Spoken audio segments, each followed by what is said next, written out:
Asante sana, Governor Lusaka. I think he was a good student in Kamusinga. Your Excellency,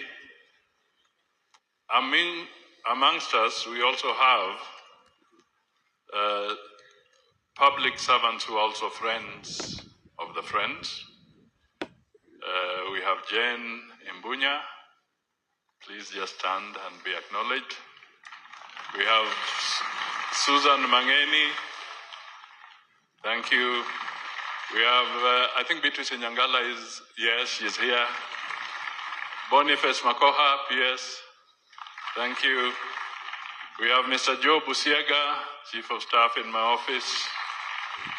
We have the Director of Public Prosecutions, Renson Ngonga. We have Professor Stanley Khainga, Chairman of Kaimosi University. Mr. Leonard Shimaka, KRA. Mrs. Agnes Odhiambo, former Controller of Budget. Madam Connie Lusweti. Professor Kibisu Kabatesi. Mr. Kelvin Lunani, the Vice Chair of, National Vice Chair of UDA. Senior Counsel Dana Mayo. Thank you. And I know there are so many other senior public officials who are here. Please accept that we appreciate your being here. Now, Your Excellency, in 1947,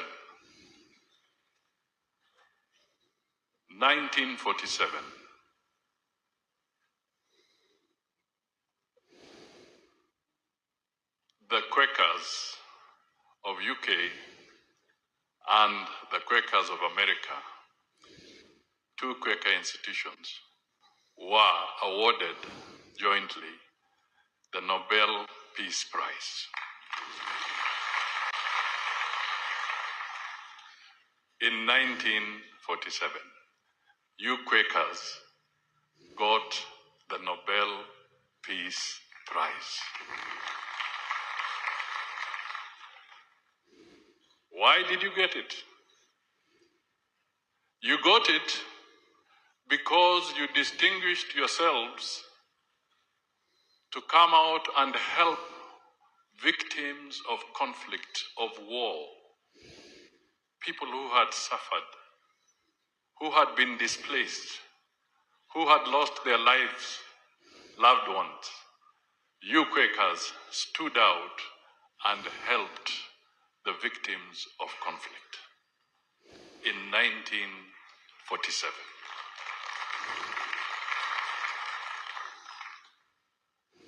I am repeating that and emphasizing it because peace is the hallmark of Quakerism. It is the anchor of Quakerism. It is why we must have a stable government, stable leadership, sound policies, strong democracy, functioning institutions. And that, Mr. President, is why we are here as Quakers, to affirm our values and what we stand for. And we thank you because a few months ago, I came to you and I said, I've received representation from the Quakers that they would like to have an opportunity to pray with you. And I want to tell you, Quakers here, the President did not quake. He immediately said, I am ready to have a moment with the Quakers. And he allowed us to join him today. So we stand here, Your Excellency, to show solidarity with what you are doing for this country, working to improve the well-being and welfare of millions of Kenyans. The second issue I just want to bring out is that when we go home as Quakers, we must constantly ask ourselves,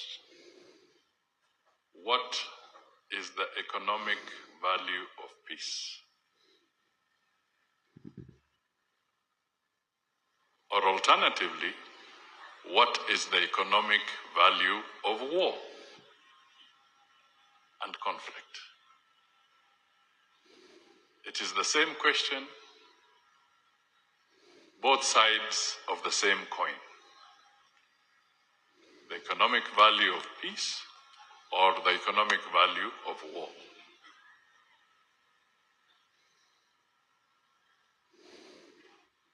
Mr. President, and to the Quakers, we are surrounded by conflict. Diplomat number one for this country is President William Ruto.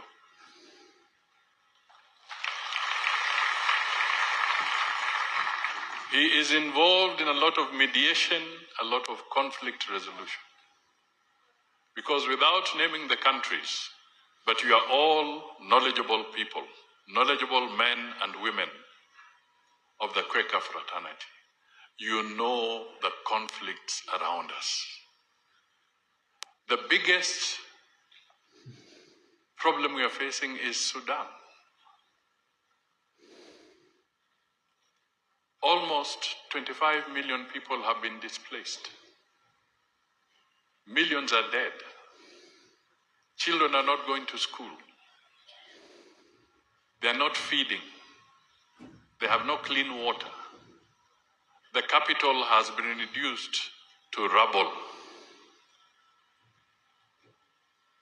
We have the others. We are now dealing with the Middle East crisis. The Middle East crisis, it may seem far, but it is affecting your home because the cost of fuel has gone up.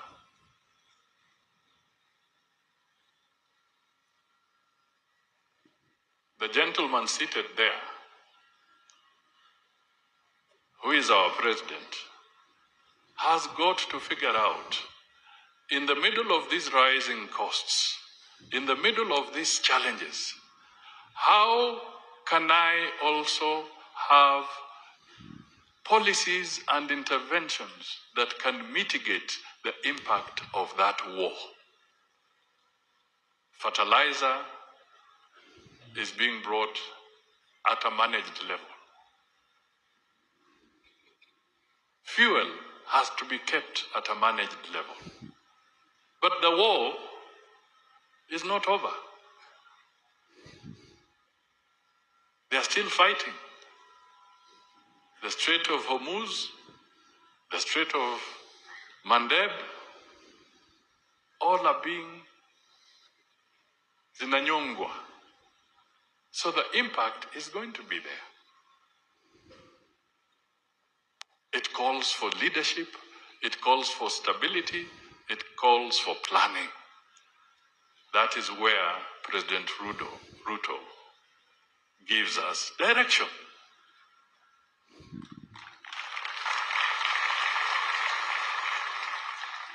So it is not as simple as it looks. Sio ile wakati mtu anasimama kwa jukwaa, anacheza dansi, anafikiri sasa amepata uongozi wa taifa lake.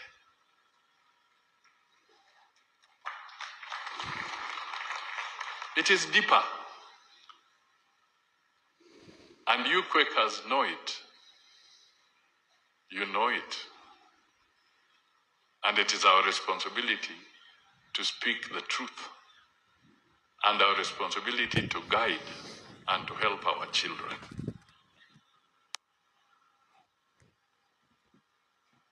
Finally, just on that point, and then nimwalike President ili atuzungumzie.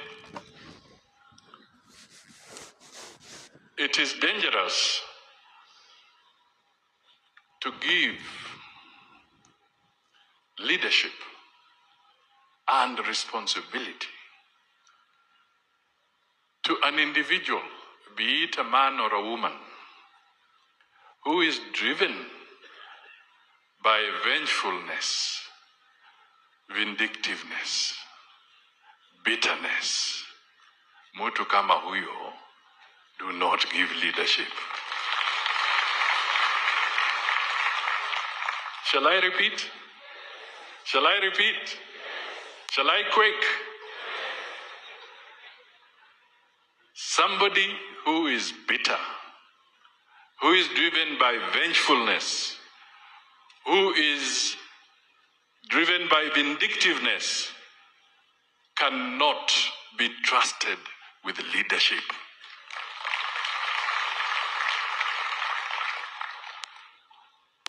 We must stand firm as a nation and know that leading a nation is bigger and more complex. It requires patience, humility, as you have said in the many speakers that have come here in the sermons. We must not change or give our sovereignty, our right, our sovereign right, our sovereign responsibility, and then reduce it to an ethnic pole. Mnanielewa? We cannot convert the leadership of this country to an ethnic pole. Ya ukabila.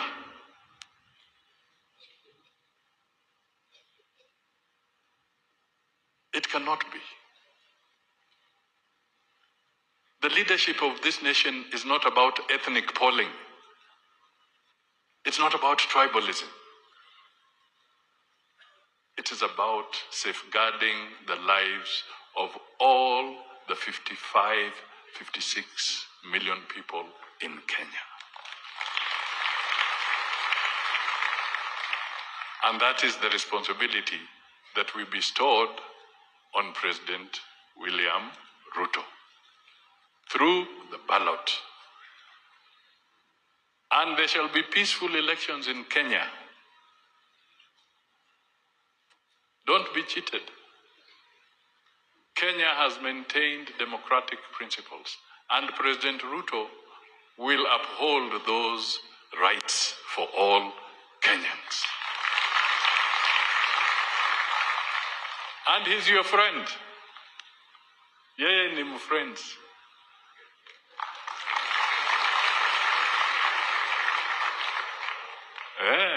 Hata alipochukua ushukani, kanisa la kwanza hapa Nairobi ila alienda kusali ni Donholm Friends hapa.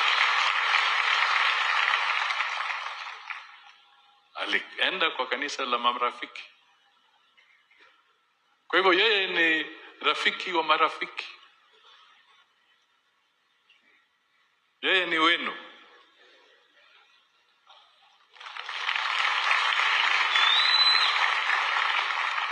Yeye ni wenu. Lusaka ametaja baadhi ya maendeleo ambayo amegusia. Yeye mwenyewe kama rais ataguzia ya kitaifa yote na hata yenu. Na mimi nataka tu niwaombe hivi kama mkweka. Hata leo nimevaa tai hiyo.